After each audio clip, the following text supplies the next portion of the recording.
você já tentou ler a Bíblia e travou, ou então você leu e sentiu que não entendeu nada, essa série aqui, ela é para você, ela foi feita para você. Eu sou Ivens Neto, eu criei o Modelando Jesus para fazer algo simples, mas ao mesmo tempo muito poderoso, que é pegar trechos do Evangelho e tá aplicando o contexto histórico que muda completamente a forma de entender o texto. E no final, eu vou estar passando uma atividade prática, uma ação prática, para você estar aplicando no teu dia a dia. Deixa eu te dizer o porquê que essa série existe. Muita gente tenta ler os evangelhos, tenta ler a Bíblia e desiste.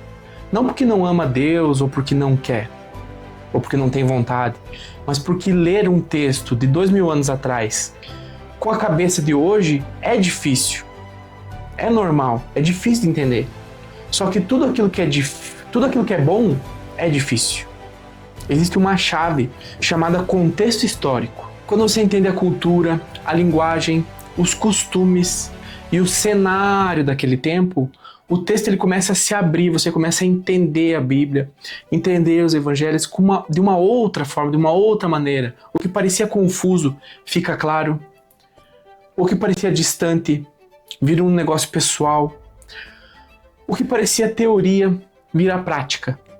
Por exemplo, tem muitas palavras da Bíblia que nós entendemos de uma certa forma, mas o significado original lá do hebraico tem um sentido totalmente diferente.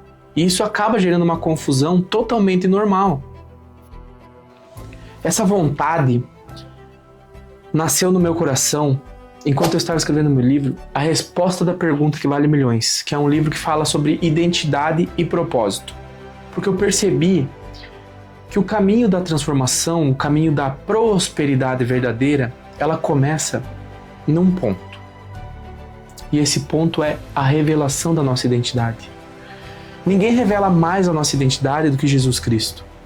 Quando você conhece o Mestre de verdade, você para de viver no piloto automático, você se liberta de padrões invisíveis e começa a se tornar quem Deus te criou para ser.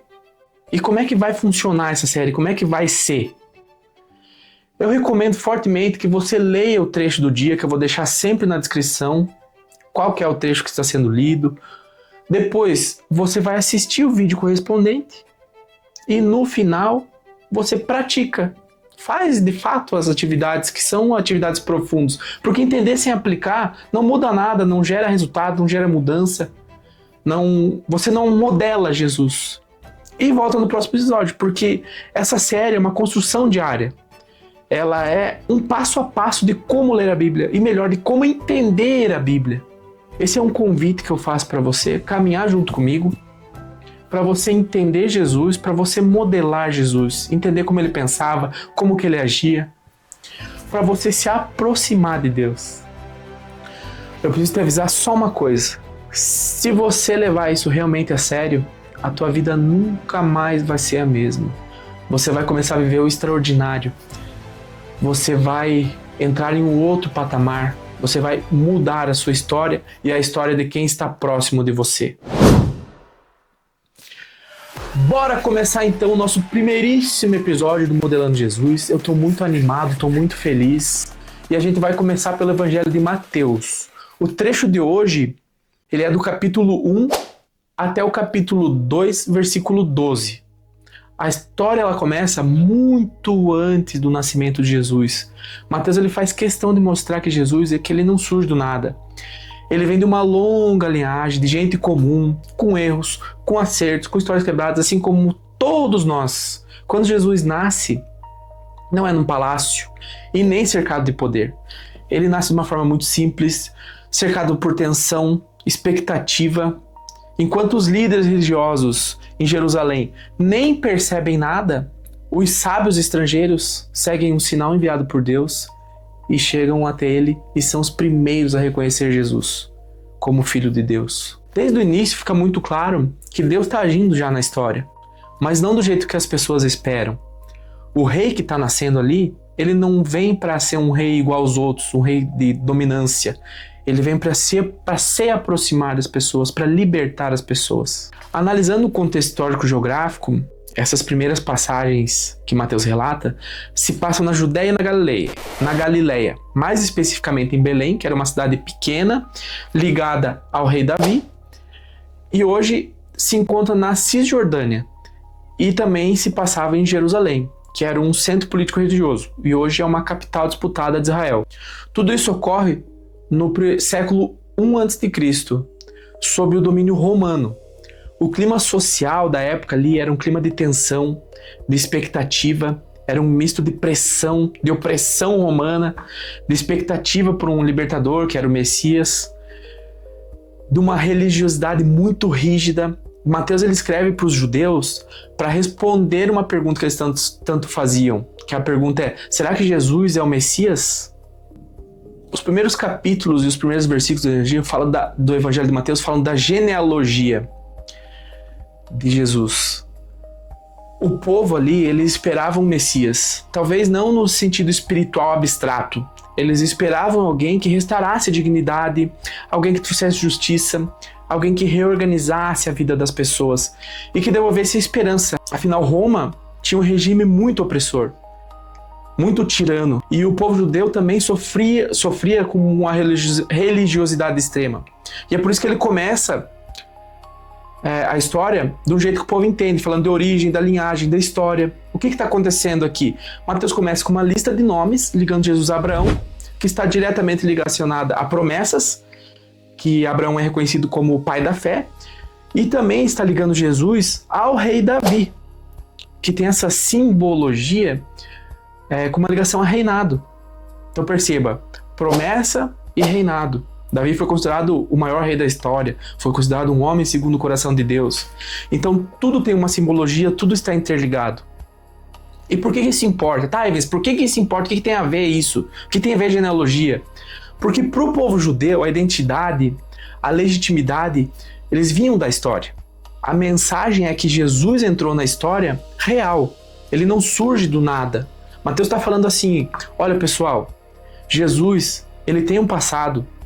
Não é perfeito, mas ele faz parte desse povo. E tem um detalhe que passa desapercebido, um detalhe muito provocador, e muita gente não percebe. Mateus inclui 4 mulheres: Tamar, Raabe, Ruth e Batseba.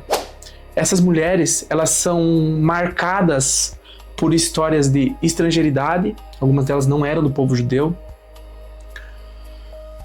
Elas têm histórias marcadas por dor, histórias marcadas por escândalos. E o que isso reflete no dia de hoje, né? O que tem a ver com o dia de hoje? Isso aparece quando alguém acha que o próprio passado estraga qualquer esperança de futuro. Isso não é verdade. E isso é muito comum hoje na sociedade. A pessoa se condena pelo passado, se limita, se prende em crenças limitantes, se prende em teorias, em janelas que não consegue sair, em pensamentos repetitivos. E Mateus vem para mostrar que isso também ocorreu. Agora a gente vai entrar na parte do nascimento de Jesus. Do capítulo 1, versículo 18 até o 25, fala do nascimento de Jesus.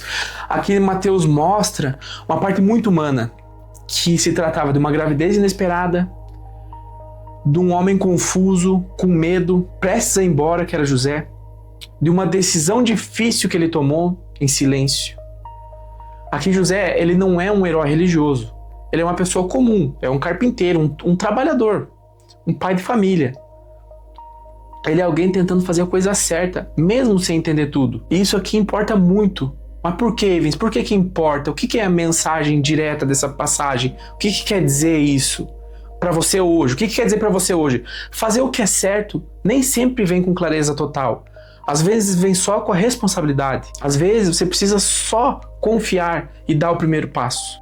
Depois do nascimento, entra a parte dos reis magos, da estrela e do rei Herodes. Nesse contexto, entra um contraste muito forte. De um lado, a gente tem uma mensagem de esperança e de busca e uma mensagem de medo. Por que eu digo isso? Porque, de um lado, tinham 3 homens estrangeiros, curiosos, atentos a sinais milagrosos, a sinais de Deus, e dispostos a viajar, a entrar numa zona de desconforto em busca de algo, em busca de uma luz, de uma esperança, em busca de sentido.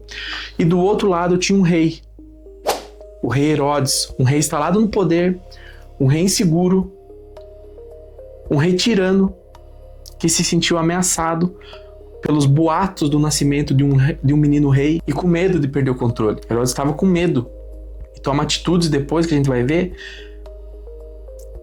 dramáticas. E quem que eram esses magos? Esses magos, entre aspas, eles eram sábios estrangeiros, provavelmente da região da Pérsia, da Babilônia, atual Irã e Iraque.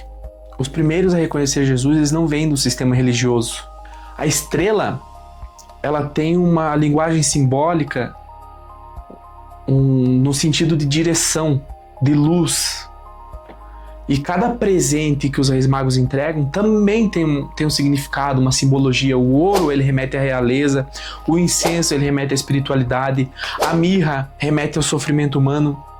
Tudo aquilo que Jesus veio fazer, que era para ser um rei, mas não um rei de governo, não um reinado de opressão, era um reinado de libertação. Jesus é a transfiguração máxima da espiritualidade. A mirra representa o sofrimento humano, que o povo sofria na época, o povo sofre hoje com determinadas situações. Então tudo tem um significado. Hoje Jesus está te dizendo o seguinte: eu entro na sua história do jeito que ela é.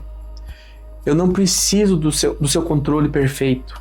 Eu preciso só da sua disponibilidade sincera. Em síntese, fazer uma síntese de tudo que a gente passou hoje, Deus entra na história real. No passado, o passado ele não cancela o teu futuro. Tem uma frase que eu adoro muito que diz o seguinte: ninguém pode voltar atrás e fazer um novo começo, mas todos podem começar agora e fazer um novo fim. A salvação, ela não vem do poder, ela vem da proximidade com Cristo, da proximidade com Deus. A relação íntima, Deus te quer por inteiro. Deus não te quer pela metade. Deus quer te escutar. Deus quer que você confie nele. Quem busca com sinceridade, encontra. Dito tudo isso, vamos para a nossa atividade prática de hoje, com exemplos claros para você entender o que fazer, para você observar, refletir e o principal, agir. Hoje, a primeira atividade é você observar. Observe, presta atenção aonde que você está tentando esconder o teu passado, ou então aonde que você está tentando controlar tudo, assim como Herodes, que quer ter o controle de tudo por medo. Por exemplo, assim, numa conversa, você evita alguma coisa por vergonha, ou você é o dono da razão, você sempre tem razão. O segundo exercício é você refletir sobre isso. Primeiro é você observar, o segundo você refletir. E depois, como que você pode resolver isso, fazer na prática hoje? Hoje, por exemplo, se surgir um erro no teu trabalho, não exponha o erro, ajude a resolver. Se surge um problema familiar, não fuja do assunto. Não fuja do problema, escute, tente resolver, exerça o perdão no dia de hoje para com alguém. Tem uma frase que diz o seguinte: seja amigo e exerça sempre o perdão, porque você nunca sabe quando que você vai precisar dele. Deus, ele entrou na história humana não para ter controle, não para controlar. Deus entra pela proximidade, pelo desejo da proximidade com a sua criação, que somos nós. Esse foi o Modelando Jesus de hoje. Eu espero que você tenha gostado. Eu espero que você se inspire com essa série, que você comece a revelar a sua identidade, que você comece a caminhar com Jesus, que você comece a entender as Escrituras. E no próximo episódio, a história vai mostrar o que acontece quando o medo do poder, ele encontra a fragilidade da vida e como que isso afeta os inocentes. É aí que o conflito começa de verdade. Até amanhã. Não perca o episódio de amanhã, que vai estar incrível. Se inscreve aqui no canal, ativa o sininho das notificações para você sempre estar acompanhando essa série maravilhosa. Envia para a pessoa que você ama. Envia para aquela pessoa que precisa escutar, que precisa entender o que está escrito, precisa aplicar no dia a dia, precisa modelar Jesus. Afinal, todos precisamos. Até amanhã.